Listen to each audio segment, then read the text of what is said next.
చిటుక వ్యాధి, దీనినే ఎంటెరోటాక్సిమియా అని అంటారు. ఈ వ్యాధి ఎందుకు వస్తుంది, ఎలా వస్తుంది, ఈ వ్యాధి యొక్క చికిత్స మరియు నివారణ గురించి ఈ వీడియోలో తెలుసుకుందాం. అందరికీ నమస్కారం. డాక్టర్ సూరి వెటనరీ డాక్టర్ ఛానల్కి స్వాగతం. మీరు మా వీడియోని ఫస్ట్ టైం చూస్తున్నట్లయితే ఛానల్ని సబ్స్క్రైబ్ చేసుకోండి, వీడియోని లైక్ చేయండి, షేర్ చేయండి. చిటుక రోగం, ఈ వ్యాధిని గడ్డి రోగం, పాటు రోగం, నెత్తిపిడుగు వ్యాధి అని కూడా అంటారు.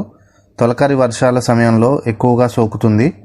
సంవత్సరం వయసున్న కొదమల్లో, దృఢంగా ఆరోగ్యంగా ఉన్న జీవాల్లో, వలస గొర్రెల్లో సోకుతుంది. మేకల్లో అరుదుగా సోకుతుంది. 3 నుంచి 10 వారాల వయసున్న గొర్రె పిల్లల్లో ఎక్కువగా సోకుతుంది. ఈ వ్యాధి క్లాస్ట్రిడియం బ్యాక్టీరియా ద్వారా సోకుతుంది. ఈ వ్యాధి సోకడానికి 4 ముఖ్య కారణాలు ఏంటంటే, తొలకరిలో పెరిగిన పచ్చికను అతిగా మేయటం వల్ల శరీరంలో ఎప్సిలాన్ అనే విష పదార్థం విడుదలవుతుంది. మరియు మేత తీసివేసి దానాను అకస్మాత్తుగా మార్చటం వల్ల కూడా సోకుతుంది. ఒకేసారి ఎక్కువ పాలు లేదా పిండి పదార్థాలు అధికంగా ఉన్న మేతని పిల్లలకు అందించటం వల్ల, మరియు శరీరంలో అంతఃపరాన్న జీవులు ఎక్కువగా ఉండటం వల్ల, ఈ 4 కారణాల వల్ల క్లాస్ట్రిడియం బ్యాక్టీరియా అభివృద్ధి చెంది ఈ వ్యాధిని కలుగజేస్తుంది. ఈ వ్యాధి యొక్క లక్షణాలు: రాత్రి బాగుండి తెల్లారేసరికల్లా ఎక్కువ సంఖ్యలో జీవాలు మరణించడం చూస్తాము. జీవాలు కళ్ళ ముందే ఎలాంటి లక్షణాలు లేకుండా హఠాత్తుగా గాలిలో ఎగిరి చిటికేసేలోగా కింద పడి అకస్మాత్తుగా మరణిస్తాయి. అందుకే ఈ వ్యాధిని చిటుక రోగం అని అంటారు. జ్వరం, పళ్ళు కొరకడం, వణకడం మరియు శ్వాస కష్టమవడం మొదలగు లక్షణాలు కనబడతాయి.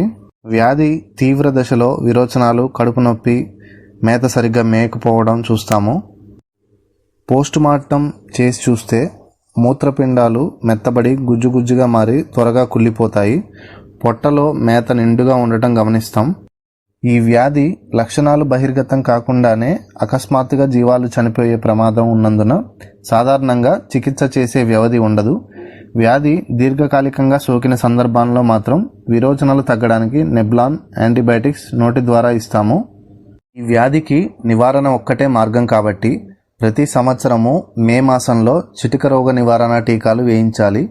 బూస్టర్ డోస్ 15 రోజుల తర్వాత తప్పనిసరిగా వేయించాలి. 6 వారాల వయస్సు దాటిన గొర్రె పిల్లలకు మొదటిసారి టీకాలు వేయించి బూస్టర్ డోస్ 3 వారాల తర్వాత వేయించుకోవాలి. సూడి గొర్రెలలో ఈయనే 2 వారాల ముందు టీకాలు వేయిస్తే పుట్టిన గొర్రె పిల్లలకు వ్యాధి నిరోధక శక్తి 2 మాసాల వరకు ఉంటుంది. తొలకరిలోని లేత గడ్డిని జీవాల ప్రాణం తీస్తుంది కాబట్టి తొలకరిలో జీవాలు కడుపు నిండా మేత మేయకుండా చూసుకోవాలి. కొత్త పచ్చికను 3 నుంచి 4 గంటలు మాత్రమే మేపేలా జాగ్రత్త పడాలి. గొర్రె పిల్లలు అధికంగా పాలు త్రాగకుండా గమనించాలి. పాలు త్రాగే స్థితి నుంచి ఒకేసారి దానాకు మార్చకుండా క్రమక్రమంగా మార్చుకుంటూ వెళ్ళాలి. తొలకరి వర్షాలకు మొలిచి వాడిపోయిన లేత గడ్డిని జీవాలకు వాడకూడదు.